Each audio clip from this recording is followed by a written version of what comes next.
Hi అండి అందరికి ఈ రోజు రెసిపీ వచ్చేసి హైదరాబాద్ స్పెషల్ అయిన కద్దుకా ఖీర్ రెసిపీ. మనం ఇంట్లో రెగ్యులర్ గా చేసుకునే పాయసం కంటే కూడా ఇలా సొరకాయతో చేసుకునే పాయసం అయితే చాలా బాగుంటుంది. ఈ కద్దుకా ఖీర్ రెసిపీని ఎలా చేసుకోవాలో ప్రాసెస్ అయితే చూపిస్తాను. ఫస్ట్ అయితే ఒక గిన్నె తీసుకొని అందులోకి పావు కప్పు వరకు సగ్గుబియ్యం అనేది వేసి ఒకసారి శుభ్రంగా కడిగి మళ్ళీ నీళ్లను పోసుకొని సగ్గుబియ్యం అనేది నానబెట్టుకోవాలి. సగ్గుబియ్యం నానేలోపు ఇక్కడ సొరకాయని తీసుకొని సొరకాయ పైన ఉన్న పొట్టు అలాగే లోపల గింజల్ని సపరేట్ చేసుకొని తురుముకోవాలి.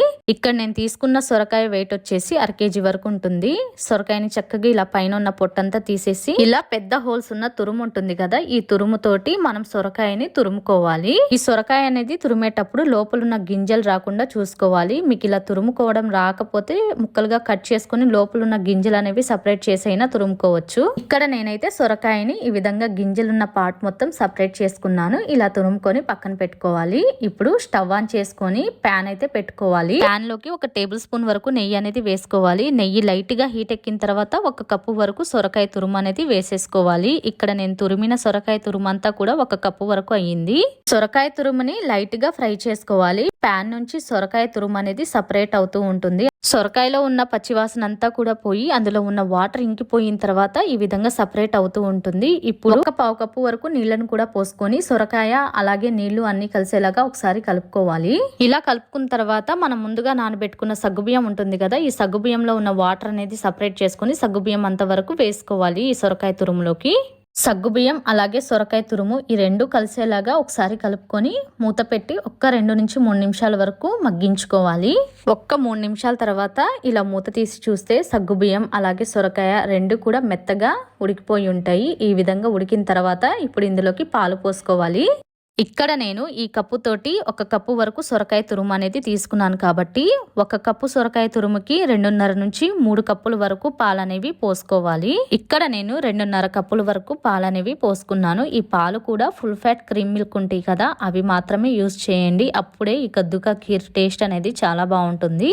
పాలు పోసిన తర్వాత ఈ విధంగా మరుగుతూ ఉన్నప్పుడు సైడ్స్ కున్న మీగడంతా కూడా లోపలికి అడ్జస్ట్ చేసుకుంటూ 5 నుంచి 6 నిమిషాల వరకు ఉడికించుకోవాలి. ఈ కద్దుకా ఖీర్ రెసిపీ చేసేటప్పుడు నాన్ స్టిక్ ప్యాన్ ని యూజ్ చేయడానికి ట్రై చేయండి. స్టీల్ లేదా అల్యూమినియం గిన్నెతో కనుక చేసుకుంటే పాలు వేస్తాం కాబట్టి కింద అనేది మాడిపోతూ ఉంటుంది. కాబట్టి కొంచెం జాగ్రత్తగా చేసుకోవాలి.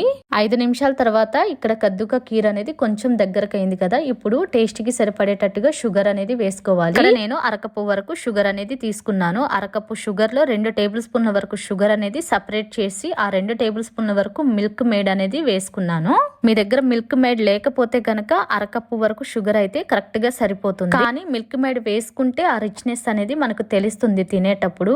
షుగర్ మొత్తం కరిగిపోయి ఇంకొంచెం దగ్గరకు అయిన తర్వాత ఇక్కడ నేను కొద్దిగా లైట్ గా ఫుడ్ కలర్ అయితే వేసుకుంటున్నాను. ఇది పూర్తిగా ఆప్షనల్ అండి. ఫుడ్ కలర్ అనేది వేసిన తర్వాత ఒకసారి కలిసేలాగా కలుపుకొని ఈ విధంగా ఉడుకుతూ ఉన్నప్పుడు ఇప్పుడు ఇందులోకి మనం కట్ చేసి పెట్టుకున్న డ్రై ఫ్రూట్స్ అనేవి వేసుకోవాలి. ఇక్కడ నేను సన్నగా కట్ చేసి పెట్టుకున్న జీడిపప్పు బాదం పప్పు అనేది ఫ్రై చేసుకోకుండానే డైరెక్ట్ గా వేసేసానండి. తినేటప్పుడు టేస్ట్ చాలా బాగుంటుంది. అలాగే మంచి ఫ్లేవర్ కోసం 1 పావు టేబుల్ స్పూన్ వరకు ఇలాచీ పౌడర్ అనేది వేసి అన్ని కలిసేలాగా ఒక్కసారి కలుపుకొని ఈ విధంగా దగ్గరకు అయిన తర్వాత స్టవ్ ఆఫ్ చేసుకోవడమే.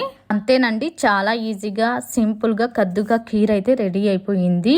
దీన్ని వింటర్ లో చేసుకుంటే కనుక వేడిగా, లేకపోతే ఇలా సమ్మర్ లో చేసుకుంటే చల్లగా ఫ్రిడ్జ్ లో పెట్టుకుని తింటే చాలా బాగుంటుంది. వీడియో నచ్చితే గనక లైక్ చేసి మరిన్ని వీడియోస్ కోసం ఛానల్ ని సబ్స్క్రైబ్ చేసుకోండి.